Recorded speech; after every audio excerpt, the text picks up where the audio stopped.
सलाम हसीन कायनात जे उन्हनि लम्हनि खे जॾहिं मिट्टी खे मान बख़्शियो वियो, पाणीअ खे पाकाई ऐं सिज खे रोशनी बख़्शी वई, जॾहिं पखियुनि खे उॾार, पोपट खे रंग ऐं गुलनि खे ताज़गी बख़्शी वई, तॾहिं आसमान खे चंड ऐं सितारनि सां ईअं सजायो वियो जीअं धरतीअ खे रंगीन गुलनि सां। मुंहिंजे तरफ़ां अवां सभिनी सॼणनि खे दिलि जे गहराइनि सां अस्सलाम वालेकुम, या अली मदद, जिए सिंध, राम राम, बल्कि दुनिया जा सभु सलाम। अॼु असां तइलीमी ऐं सक़ाफ़ती सेमिनार जो ॾियारो मल्हाए रहिया आहियूं। मुंहिंजो अॼु जो उनवान आहे सिंध जी सीन सिंधू। ऐं पंहिंजी तक़रीर जी शुरूआत हिन शेर सां कंदसि। तुंहिंजो शैतान थो को सर ते ॿधे बंद खुदा, तुंहिंजो शैतान थो को सर ते ॿधे बंद खुदा, मुंहिंजो फिरदौस बयाबान बर थी वेंदो, सिंधू साह बिना साह जे न जी सघबो, सिंधू साह बिना साह जे न जी सघबो, मुंहिंजा महबूब सिवा तुंहिंजे गुज़र थी वेंदो। सिंध ऐं सिंधू हिकु ॿिए लाइ लाज़िम आहिनि।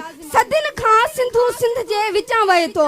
हज़ारे सालनि खां किरोड़े माण्हू सिंधूअ जे जल मां बल वठनि था।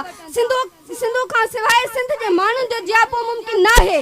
सिंधू खां सवाइ सिंधू जे पाणी खां सवाइ सिंध जे माण्हुनि जो ज़िंदा रहण बि मुमकिन न आहे। तक़रीबन 70% माण्हुनि जो गुज़र सिंधू जे पाणी ते आहे। उन सां माण्हू पंहिंजूं बनियूं आबाद कनि था ऐं माल जे पीअण सां गॾोगॾु पंहिंजे पीअण लाइ बि इस्तेमालु कंदा आहिनि। कणक ऐं चांवर जेके असीं खाऊं था उहे सभु सिंधू जे पाणी सां थियनि था। भाॼियूं ऐं मेवा जेके असीं खाऊं था उहे सिंधू जे पाणी सां थियनि था। कपिड़ा जेके असांजो तन ढकनि था उहा वोण कपह बि सिंधू जे पाणी सां थिए थी। लेकिन गुज़रियल 75 सालनि खां सिंधू जे पाणीअ खे डेमुनि ज़रिए सुकाइण जी साज़िश थी वई आहे। मुख़्तलिफ़ डेमुनि ऐं केनालनि ज़रिए सिंधू जे पाणीअ खे रोकियो पियो वञे। सिंधू जे पेट में वारी पई उॾामे ऐं इंडस डेल्टा में घुर्बल पाणी न छॾण करे सिंध जी लखे एकड़ ज़मीन करडाटी पई थिए। सिंध में पाणी न हुजण करे सिंध जूं बनियूं गैराबाद ऐं हारी परेशान आहिनि। जॾहिं त बार बार थोरे अरसे गुज़रण खां पोइ वरी कालाबाग डैम ठाहिण जा सुरबाट ॿुधण में ईंदा आहिनि।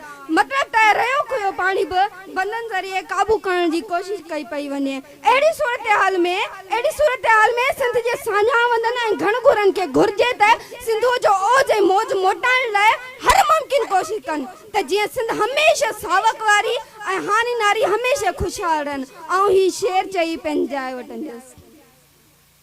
कोकीली चिभाटे त पापी चऊं था, कोकीली चिभाटे त पापी चऊं था, को कोमू ई मारे त पोइ छा चऊं। कोकीली चिभाटे त पापी चऊं था, को कोमू ई मारे त पोइ छा चऊं। को हिकटार डारे त डाहक सॼूं था, को बेलाई बारे त पोइ छा चऊं। रुगो हिकड़ो बारो तके को त ताकू, रुगो हिकड़ो बारो तके को त ताकू, सॼो मुल्क जेके तकिन था उहे छा। रुगो हिकड़ो घर को लुटे थो त डाकू, रुगो हिकड़ो घर को लुटे थो त डाकू, सॼी सिंध जेके लुटिन था उहे छा। जो तुंहिंजो आवांदो थो लोड़े सो रहजन, जो तुंहिंजो आवांदो थो लोड़े सो रहजन, जो मेराण जो मुंहुं मोड़े उहो छा।